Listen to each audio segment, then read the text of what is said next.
Chapitre 3. Mademoiselle de Pique-Tordue. Diane se leva, remit ses souliers qu'elle avait ôtés pour dormir, rattacha les agrafes de sa robe, et pria son papa de lui prêter le miroir pour qu'elle pût faire aussi un brin de toilette pendant qu'il irait avec Romanèche organiser le départ. Flochardet, la sachant propre et soigneuse, la laissa seule, en lui recommandant, si elle sortait, de ne pas se risquer dans les décombres du château sans bien regarder à ses pieds. Diane fit sa toilette, rangea très bien toutes les pièces du nécessaire, et ne voyant pas revenir son père, elle alla errer dans le château, espérant retrouver toutes les belles choses qu'elle avait vues avec la fée pendant la nuit. Mais elle n'en retrouva même pas la place. Les escaliers en spirale étaient rompus, ou leurs marches tournaient sur leurs pivots sans pouvoir s'appuyer aux flancs des tours écroulées. Les salles superposées s'étaient effondrées les unes sur les autres, et on ne pouvait plus rien comprendre à la distribution des corps de logis. On voyait bien que tous ces édifices avaient été richement ornés, certaines parois de murailles conservaient des traces de peinture, il y avait des restes de dorures sur les marbres brisés. Des cheminées très belles tenaient encore aux murailles et se dressaient dans le vide. Le sol était jonché de débris de toutes sortes, les vitres de couleur montraient leurs petits fragments comme des étincelles semées sur la verdure des plantes sauvages. De petites mains de marbre qui avaient appartenu à des statues de Cupidon, des ailes de zéphyr en bronze autrefois dorées, détachées de quelques candélabres, des haillons de tapisserie rongés par les rats, mais où l'on voyait encore une pâle figure de reine ou un vase rempli de fleurs, enfin tout un luxe princier en miettes, tout un monde de richesse et de plaisir tombé en poussière. Diane ne comprenait pas cet abandon d'un château si grand dont la façade se dressait encore magnifique au flanc du ravin. Il faut, pensait-elle, que ce que je vois soit un rêve que je fais maintenant. On me dit que quand j'ai la fièvre, je déraisonne un peu. Je ne l'avais pas cette nuit. Je voyais les choses telles qu'elles doivent être. Je ne me sens pourtant pas malade, mais la fée me l'a dit. On ne peut voir son château que quand elle le permet. Et je dois me contenter de le voir tel qu'elle me le montre en ce moment. Après avoir vainement cherché les belles chambres, les grandes galeries, les peintures et les statues, la table d'or chargée de bonbons, toutes les merveilles au milieu desquelles elle avait passé la nuit, Diane s'en alla dans le jardin et n'y trouva que des orties, des ronces, des grands bouillons blancs et des asphodèles. Je ne sais quel instinct lui persuada que ces plantes n'étaient pas plus laides que d'autres, et ces parterres dépouillés de leurs dessins symétriques et de leur cailloutage de couleurs, dont elle retrouva quelques petits vestiges en cherchant des fraises, lui plurent tels qu'ils étaient. Elle ramassa quelques fragments de ces mosaïques qu'elle mit dans ses poches, et passant au bord de la terrasse, elle chercha au milieu du fouillis des arbustes la statue qui lui avait parlé la veille. Elle la retrouva, debout à côté du grand vase, le bras étendu vers l'entrée du château, mais elle ne parlait plus. Comment eût-elle parlé? Elle n'avait pas de bouche, elle n'avait pas de figure. Il ne lui restait que le derrière de la tête, avec un bout de draperie roulé dans ses cheveux de pierre. Les autres statues étaient encore plus mutilées par le temps, l'abandon et les cailloux que des enfants stupides s'étaient amusés à leur lancer. Une personne plus avancée que Diane eut compris que ces statues debout dans la solitude faisaient peur aux paysans, et que les gens raisonnables, regrettant les dégâts, avaient laissé croire aux ignorants que le château était gardé par une dame sans figure, qui accueillait les inoffensifs et punissait les malappris. Quelques accidents étant arrivés au bas de la terrasse, où il y avait effectivement un passage étroit et difficile entre le grand mur et la petite rivière, la croyance à un esprit gardien des ruines s'était répandue, et personne n'y faisait plus de dommages. Mais le triste état des autres statues témoignait des outrages qu'elles avaient longtemps subis. À toutes, il manquait un ou deux bras, quelques-unes gisaient étendues dans les chardons violets ou les linières jaunes. En regardant avec attention celle qui lui avait parlé, Diane s'imaginait reconnaître le portrait de son aimable fée, en même temps qu'elle identifiait aussi cette figure avec celle de la danseuse peinte dans la salle où elle avait dormi. Elle pouvait bien s'imaginer à cet égard tout ce qu'elle voulait. Toutes ces divinités de la Renaissance imitées de l'Antique ont dans les formes aussi bien que dans le costume un air de famille, et le hasard ayant voulu que toutes deux eussent la figure emportée, l'idée de la petite Diane était, sinon juste, du moins ingénieuse. Fatiguée de marcher, elle tâcha de rejoindre son père et le trouva en bas de la terrasse, occupé à activer les réparations de la voiture. Romanèche avait déterré aux environs une espèce de charron, bon paysan, pas trop maladroit, mais qui n'allait pas vite et qui n'était pas très bien outillé. Il faut prendre patience, ma petite demoiselle, dit Romanèche. J'ai trouvé pour vous du pain bis qui n'est point mauvais, de la crème fraîche et des cerises. J'ai porté tout cela dans votre grande chambre. Si vous voulez y retourner déjeuner, ça vous désennuiera. Je ne m'ennuie pas du tout, répondit Diane. Mais j'irai manger un peu. Je vous remercie d'avoir pensé à moi. Comment te trouves-tu lui demanda son père. Comment as-tu dormi? Je n'ai pas dormi beaucoup, mon papa, mais je me suis amusée on ne peut mieux. Amusée en rêve, tu veux dire?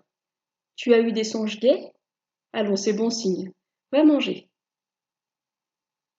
Et en la regardant s'éloigner, Flochardet admirait le bon naturel de cet enfant pâle et menu, qui trouvait toujours toute chose à son gré, ne tourmentait personne de son mal, et montrait une petite gaieté tranquille en toutes circonstances. Je ne comprends pas, pensait-il, que ma femme ait cru devoir l'éloigner de la maison, où elle faisait si peu de bruit et se montrait si facile à contenter. Je sais bien que ma sœur, l'abbesse des visitandines de Mende, est très bonne pour elle, mais ma femme devrait la choyer encore mieux. Diane retourna dans la salle de bain, et comme elle savait lire, elle remarqua une inscription à demi effacée, gravée au-dessus de la porte des thermes. Elle réussit à la déchiffrer et à lire. Bain de Diane. Tiens, se dit-elle en riant, je suis donc ici chez moi. J'aimerais bien m'y baigner, mais l'eau n'y arrive plus et je dois me contenter d'y déjeuner et d'y dormir. Elle trouva excellentes les choses que Romanèche avait placées pour elle sur les degrés de la piscine, et ensuite elle eut envie de dessiner. Vous pensez bien qu'elle ne savait guère, son père ne lui avait jamais donné de leçons. Il s'était contenté de lui donner du papier et des crayons tant qu'elle en voulait pour faire ses barbouillages d'enfant dans un coin de son atelier, et dans ce temps-là, elle essayait de copier les portraits qu'elle lui voyait faire.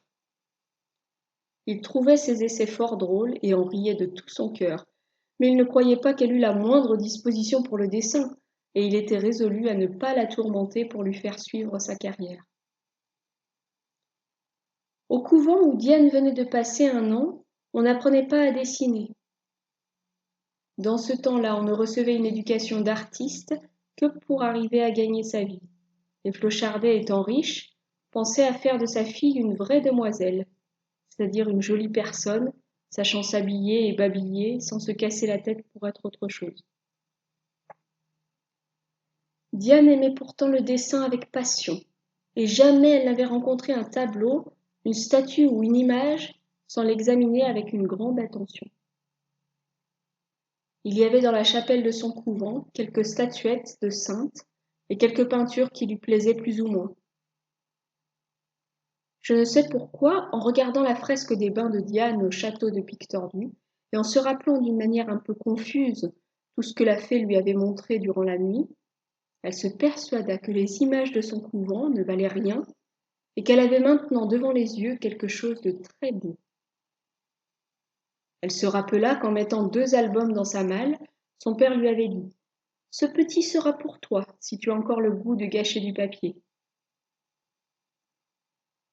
Elle chercha et prit cet album, tailla le crayon avec son petit couteau de poche et se mit à copier la nymphe à la robe verte que le soleil du matin éclairait d'une fraîche lumière.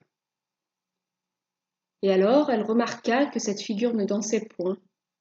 Elle passait majestueusement, marquant peut-être la mesure d'un pas moelleux, mais sans se trémousser, car ses 2 pieds posaient sur le nuage qui la portait, et ses mains, enlacées à celles de ses sœurs, ne les tiraient point pour activer le mouvement de la ronde. C'est peut-être une muse, pensa Diane, qui n'avait point oublié sa mythologie, bien que toutes ces fables profanes fussent proscrites du couvent. Tout en rêvant, Diane dessinait. Mais contente de sa première copie, elle en fit une seconde, et puis une autre, jusqu'à ce que l'album fût à moitié rempli. Et quand elle en fut là, elle n'était pas contente encore. Elle allait continuer, lorsqu'une petite main se posa sur son épaule. En se retournant avec vivacité, Diane vit derrière elle une fillette d'environ 10 ans, assez pauvrement mise mais jolie et bien faite, qui regardait son dessin et lui dit d'un air moqueur: « Vous vous amusez donc à faire des bonnes femmes sur des livres, vous ?»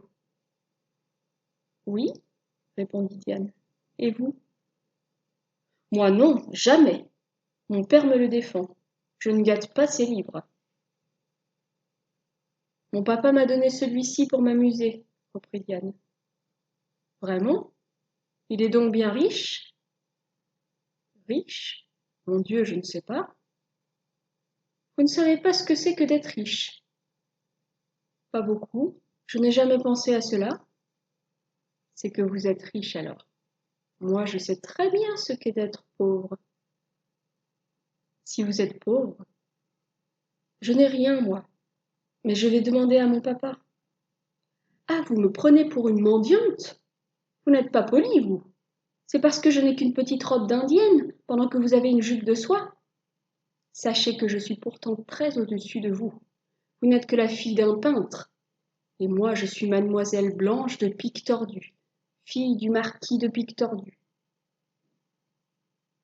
D'où me connaissez-vous donc ? » dit Diane, fort peu éblouie de ces distinctions auxquelles elle ne comprenait goutte. « Je viens de voir votre papa dans la cour de mon château, où il a causé avec mon père. Je sais que vous avez passé la nuit ici. Votre papa s'en est excusé, et mon père, qui est un vrai seigneur, l'a invité à venir dans une maison mieux arrangée que ce château abandonné. Je vous avertis parce que vous allez venir dîner chez nous à la maison neuve. »« J'irai où mon papa voudra, » répondit Diane. « Mais je voudrais savoir pourquoi vous dites que ce château-ci est abandonné. Je crois, moi, qu'il est toujours très beau et que vous ne savez pas tout ce qu'il y a dedans. »« Il y a dedans, dit mademoiselle de Pique-Tordue d'un air triste et hautain, des couleuvres, des chauves-souris et des orties. Vous n'avez que faire de vous moquer. Je sais que nous avons perdu la fortune de nos ancêtres et que nous sommes forcés de vivre comme des petits gentilshommes de campagne. Mais mon papa m'a appris que cela ne nous rabaissait pas, parce que personne ne peut faire que nous ne soyons pas les seuls vrais Pique-Tordus. » Diane comprenait de moins en moins les idées et le langage de cette demoiselle.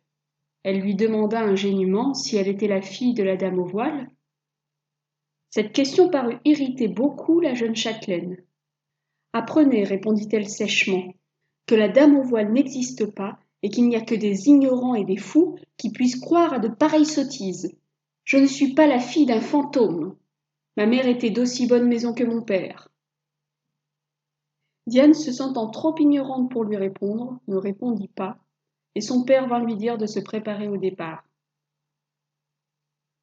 La voiture était réparée. Le marquis de Pique-Tordue exigeait que le peintre acceptât son dîner.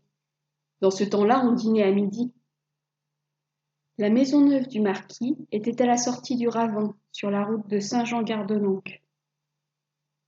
De temps en temps, ce marquis venait se promener dans les ruines du manoir de ses aïeux, et ce jour-là, s'y étant rendu par hasard, il s'était montré très aimable et très hospitalier pour les voyageurs qu'un accident y avait retenus. Flochardet engagea tout bas Diane à mettre une robe plus fraîche avant qu'il fermât les malles. Mais Diane, malgré sa simplicité, avait beaucoup de tact. Elle voyait bien que Blanche de Pique-Tordue était jalouse de sa simple toilette de voyage. Elle ne voulut pas augmenter son dépit en se faisant plus belle. Elle pria son père de la laisser comme elle était, et même elle retira et mit dans sa poche une petite boucle de turquoise qui retenait le velours noir passé à son cou. Quand la voiture fut rechargée, le marquis et sa fille, qui étaient venus à pied, Ils montèrent avec Diane et Flochardet, et une demi-heure après, on arriva à la maison neuve. C'était une petite ferme avec un pigeonnier aux armes de la famille et un appartement de maître des plus modestes. Le marquis était un excellent homme, assez borné, peu instruit quoique bien élevé, très hospitalier et très pieux, et pourtant incapable de se résigner à être un des moindres seigneurs de sa province. Lui qui par sa naissance se flattait d'être au-dessus des 8 grands barons du Gévaudan. Il n'avait d'amertume contre personne et trouvait fort juste qu'un peintre s'enrichît par le travail. Il témoignait beaucoup d'estime à Flochardet, dont il n'était pas sans avoir entendu parler, et il lui faisait le meilleur accueil possible. Mais il ne pouvait se défendre de s'excuser à tout instant de son manque de luxe et d'ajouter que, dans ce monde en décadence, la noblesse sans argent n'était plus considérée. Ce n'est pas qu'il fût maussade, il s'ennuyait et ne demandait qu'à être égayé. Mais il avait tort de parler toujours de sa position devant sa fille. La petite Blanche était née orgueilleuse et envieuse. Elle avait déjà le caractère aigri, et c'était grand dommage, car elle eût pu être une charmante fille, aussi heureuse qu'une autre si elle se fût contentée de son sort. Son père était très bon pour elle, et après tout, elle ne manquait que du superflu. Le dîner fut très honnête et très proprement servi par une grosse paysanne qui était la nourrice de Blanche et la seule domestique de la maison. On parla de beaucoup de choses qui n'intéressaient pas Diane. Mais quand il fut question du vieux château qu'elle avait quitté sans oser le dire, avec un vif regret, elle ouvrit tant qu'elle put ses oreilles.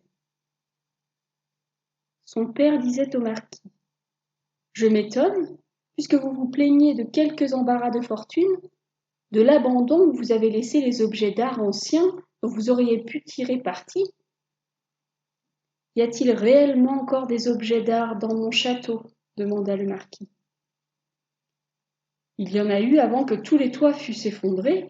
J'ai vu beaucoup de débris qui, sauvés à temps, eussent pu être envoyés en Italie, où l'on a encore le goût de ces choses anciennes. Oui, reprit le marquis, avec quelque argent.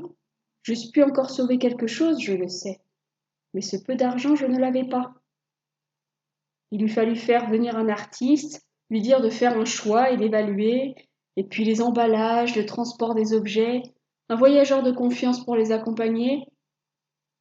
Comprenez que je ne pouvais pas faire moi-même le métier de marchand. Mais dans les environs, il ne s'est trouvé personne qui eût envie de quelque tapisserie ou de quelque statue?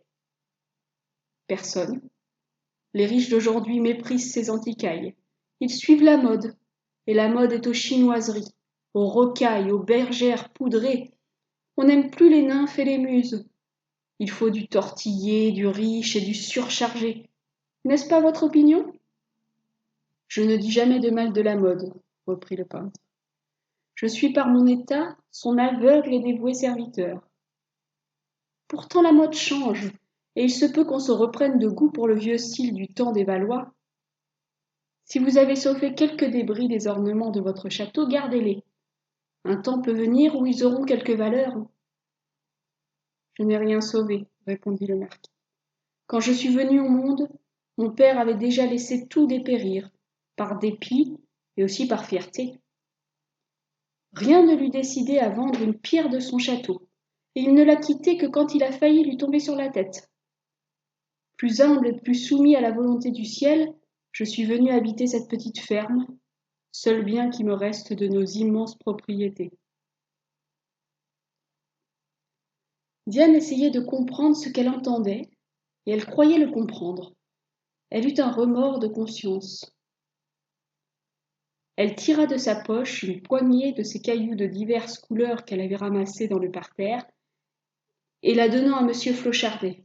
« Papa, lui dit-elle, voilà ce que j'ai pris dans le jardin du château.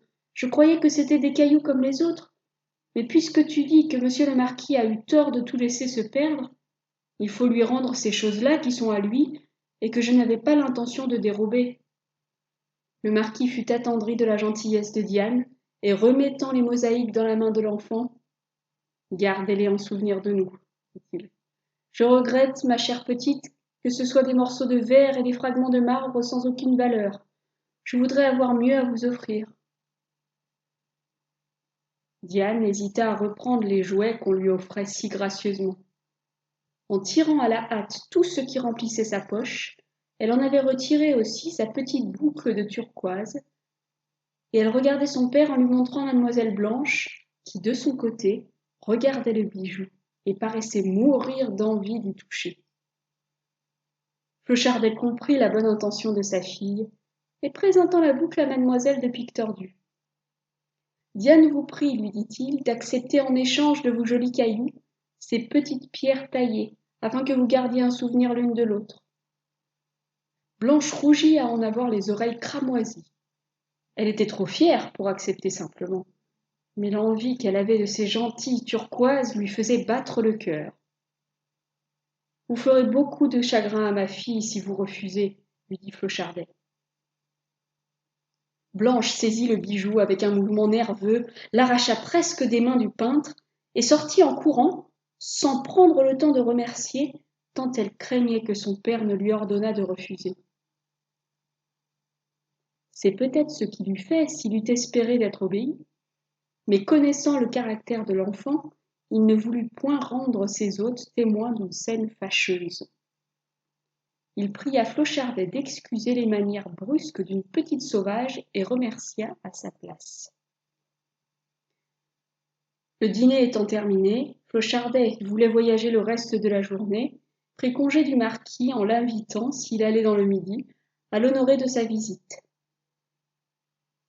Le marquis le remercia des moments agréables qu'il lui avait fait passer, et ils échangèrent une poignée de main. Blanche, mandée par lui, vint de mauvaise grâce donner un froid baiser à Diane.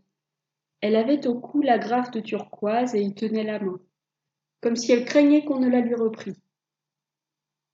Diane ne put s'empêcher de la trouver bien sotte, mais elle lui pardonna en faveur du bon marquis, qui avait fait remplir les paniers de la voiture de ses meilleurs gâteaux et de ses plus beaux fruits.